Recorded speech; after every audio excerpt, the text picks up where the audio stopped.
On parle de délit d'initié, insider trading, en anglais, lorsqu'une personne achète ou vend des titres financiers en se basant sur des informations dont ne disposent pas les autres. Et les délinquants en col blanc ne manquent pas d'inventivité. Découvrez 12 incroyables délits d'initié qui ont marqué le monde de la finance. Qu'est-ce qu'un délit d'initié? Comment cela fonctionne? Un délit d'initié est une infraction pénale assez courante sur les marchés boursiers, qui consiste à utiliser des informations confidentielles et non publiques sur une entreprise pour réaliser des opérations financières profitables, avant que ces informations ne soient connues du public. Les délits d'initié sont souvent opérés par les dirigeants ou cadres d'une entreprise disposant d'informations avant qu'elles ne deviennent publiques. Il peut aussi s'agir d'informations qui sont partagées avec des amis ou des membres de la famille afin qu'ils réalisent pour leur compte une opération de bourse profitable. Notons que le délit d'initié n'a pas toujours comme objectif de réaliser un profit. Bien souvent il s'agit d'éviter une perte en vendant des actions d'une entreprise sur le point d'annoncer une mauvaise nouvelle. Par exemple, si un dirigeant d'une entreprise sait que son entreprise va annoncer de mauvais résultats ou qu'elle va être rachetée par une autre, il peut vendre ses actions avant que l'information ne soit diffusée et ainsi éviter une perte ou réaliser un gain. Le délit d'initié est interdit par la loi dans tous les pays du monde, car il crée une distorsion de concurrence et une rupture d'égalité entre les investisseurs. Les autorités de régulation des marchés financiers comme les IMF en France sont chargées de détecter et de sanctionner les délits d'initié. Les amendes peuvent être très importantes et le responsable d'un délit d'initié peut encourir une peine de prison. Les autorités américaines, SEC, sont connues pour être parmi les plus sévères au monde en matière de délit d'initié. Délit d'initié chez Microsoft, mieux vaut rester en bons termes avec son ex-femme. En 2001, David Zilka travaille chez Microsoft mais est sur le point de quitter l'entreprise pour le hedge fund de Peko Capital. 2 semaines avant la fin de son contrat chez Microsoft, Arthur Samberg, le président du hedge fund de Peko Capital lui envoie un mail s'inquiétant des résultats de Microsoft dont le fonds détient des actions. Après avoir interrogé par mail ses collègues, David Zilka rassure son futur patron, les chiffres bientôt publiés par le géant de l'informatique seront loin d'être décevants. Celui-ci achète alors des actions Microsoft dont le cours augmente d'1 € le lendemain, lorsque les chiffres de la société sont publiés. Plus-value réalisée grâce à l'information, 14,8 millions de dollars. La Securities and Exchange Commission, SEC, se doute de quelque chose mais n'a pas suffisamment de preuves pour condamner David Zilka. Mais voici qu'en 2009, l'ancienne femme de David Zilka retrouve des mails compromettants et les livre à la SEC. Elle empoche 10% de l'amende, soit 1 million de dollars. Délit initié par Toby Camel, la magie Disney et Marvel. Toby Camel et sa petite amie s'étaient rencontrés chez Bain & Hemp Company, un cabinet de conseil en stratégie. Habitué à se parler de tout, lorsqu'en 2009, Toby part en Afrique, il continue à échanger par mail. Celui-ci a alors 24 ans. La jeune femme travaille chez Disney et l'informe qu'elle va avoir l'occasion de travailler sur un super projet. Quelques semaines plus tard, Toby emménage chez sa petite amie. Il apprend alors que le super projet en question est l'acquisition d'une société par Disney. Toby ne sait pas encore de quelle société il s'agit. Mais, celui-ci connaît le code du BlackBerry de sa compagne et finit par comprendre que c'est Marvel qui va être racheté. La date de l'acquisition, quant à elle, doit permettre à sa petite amie d'assister au mariage de leurs amis. Ni une, ni deux, et sans en parler à sa petite amie, il achète pour 5 500 $ de calls Marvel et les revend ensuite pour 192 000 $. À certains moments, les achats de Toby Camel représentaient 90% du volume du marché. C'est sans doute ce qui a mis la puce à l'oreille de la SEC. Le jeune homme prétend ne pas avoir eu connaissance du nom de la société rachetée sans pour autant convaincre la SEC. Il partage ensuite sur son blog l'opinion peu flatteuse qu'il a des agents de la SEC qu'il décrit comme des avocats empotés qui ne comprennent rien au marché qu'ils sont censés réguler. Pas sûr que cela l'ait aidé pour son procès. Il a écopé en 2011 de 800 000 $ d'amende au civil et a été condamné en 2014 à 3 mois de prison suivi de 6 mois d'assignation à résidence avec bracelet électronique. Délit d'initié aux alcooliques anonymes, Timothy McGee aux commandes. Aux États-Unis, Timothy McGee, un employé de Ameriprise Financial Services, se lie d'amitié avec un cadre supérieur de Philadelphia. Consolidated Holding Corp aux réunions des alcooliques anonymes. Ces derniers prennent l'habitude de se voir en dehors des réunions et de faire du sport ensemble. En 2008,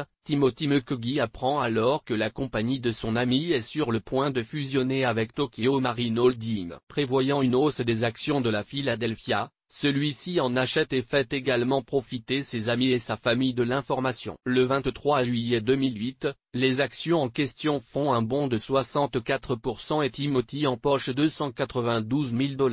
La SEC accuse 4 autres personnes d'avoir utilisé ces informations et d'avoir gagné en tout 1,8 million de dollars. C'est le premier délit d'initié se déroulant aux alcooliques anonymes. Délit d'initié au Wall Street Journal, quand Foster Winans était trop proche des courtiers. Les gens investissent sur les marchés précisément parce qu'ils pensent savoir des choses que les autres ne connaissent pas. Foster Winans à la croisée entre le vol d'informations et le délit d'initié. Cette vieille affaire remonte à 1987. À cette époque, Foster Winans est journaliste pour le Wall Street Journal. Il y publie tous les jours des conseils aux investisseurs et un état des lieux des marchés qui influence souvent ses lecteurs. Mais, avant la publication du journal, Foster prend l'habitude de vendre à des brokers les articles à paraître afin que ceux-ci anticipent le mouvement des marchés. Il sera finalement condamné à 9 mois de prison, non pas pour délit d'initié mais pour avoir volé son employeur. Délit d'initié commis par Raj Rajaratnam auprès du fonds d'investissement Galleon. Entre le début des années 1990 et 2009,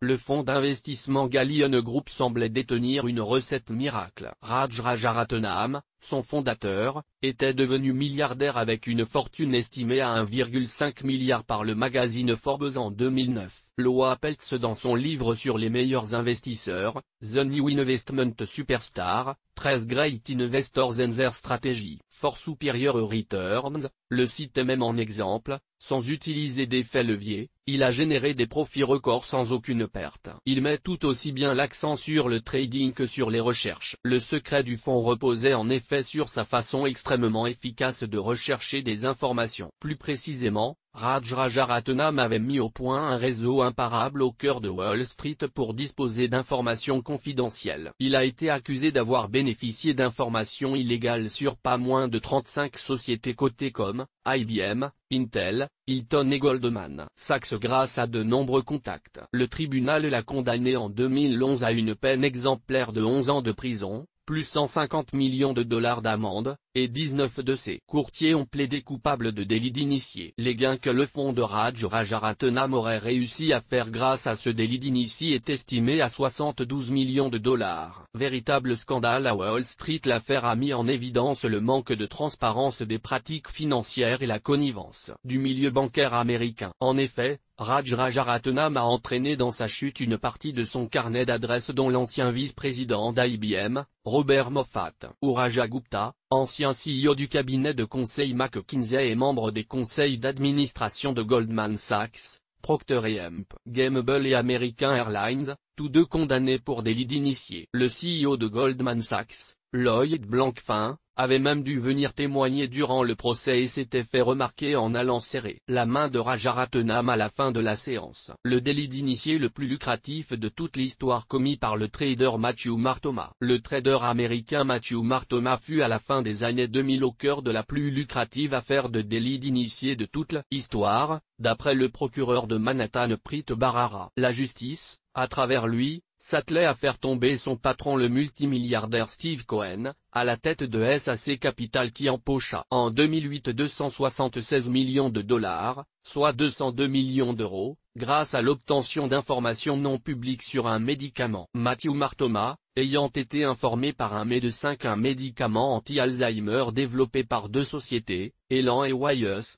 n'allait pas recevoir l'aval de la FDA, agence américaine des produits alimentaires et médicamenteux, a vendu toutes les parts de ces deux compagnies que possédait SAC Capital, évitant ainsi une importante perte et réalisant un profit conséquent. Matthew Martoma a été condamné en 2014 à 9 ans de prison. Le fonds SAC Capital n'est pas sorti indemne de cette enquête. En 2013, il a versé 1,2 milliard de dollars d'amende à la justice américaine, ainsi que 600 millions à la Securities and Exchange Commission. En 2014, SAC Capital a été obligé de plaider coupable pour délit d'initié et a été contraint par les autorités de renoncer à gérer les investissements de clients extérieurs. Steven Cohen a toutefois réussi à passer à travers les mailles du filet. En effet, à l'issue d'un accord au civil, il avait négocié de pouvoir monter un nouveau fonds dès 2018. Le délit d'initié du chercheur américain faillant prouvé par ses recherches Internet. Un jeune chercheur américain faillant, marié à une avocate d'affaires, a profité de la situation professionnelle de son épouse pour connaître, à son insu, le déroulement d'opérations de rachat des sociétés américaines, Mattress Firm Holding et Stillwater Mining Company. Disposant d'informations stratégiques sur l'acquisition de ces deux sociétés, il achète des actions et options de ces deux entreprises, et fait 120 000 $ de profit au passage, non sans avoir au préalable formulé une requête sur Internet depuis son propre PC. Comment la SEC détecte les transactions inhabituelles? Point nul doute que les inspecteurs de la SEC qui ont découvert les mouvements financiers suspects grâce à l'analyse de données ont dû être stupéfaits et goguenards en découvrant les historiques de recherche du suspect. Martha Stewart, l'animatrice télévision en prison pour délit d'initié. Martha Stewart était une célèbre animatrice de télévision américaine. Elle a été reconnue coupable de délit d'initié pour avoir vendu ses actions de la société Imclone Systems en 2001, après avoir été informé par son courtier bourse que le PDG de la société allait vendre des titres avant l'annonce d'une mauvaise nouvelle concernant les recherches pour le développement d'un médicament pour soigner le cancer. Elle a écopé de 5 mois de prison et de 2 ans de contrôle judiciaire. Jeffrey Skilling, un délit d'initié sur fond de fraude comptable dans le scandale Enron. Jeffrey Skilling est l'ancien PDG d'Enron, et il a été condamné à 24 ans et 4 mois de prison ainsi qu'une amende de 45 millions de dollars pour avoir participé à un vaste système de fraude comptable qui a conduit à la faillite du géant de l'énergie. Il a également vendu des actions d'Enron pour un montant de 60 millions de dollars en 2000 et 2001, alors qu'il savait que la situation financière de la société était catastrophique.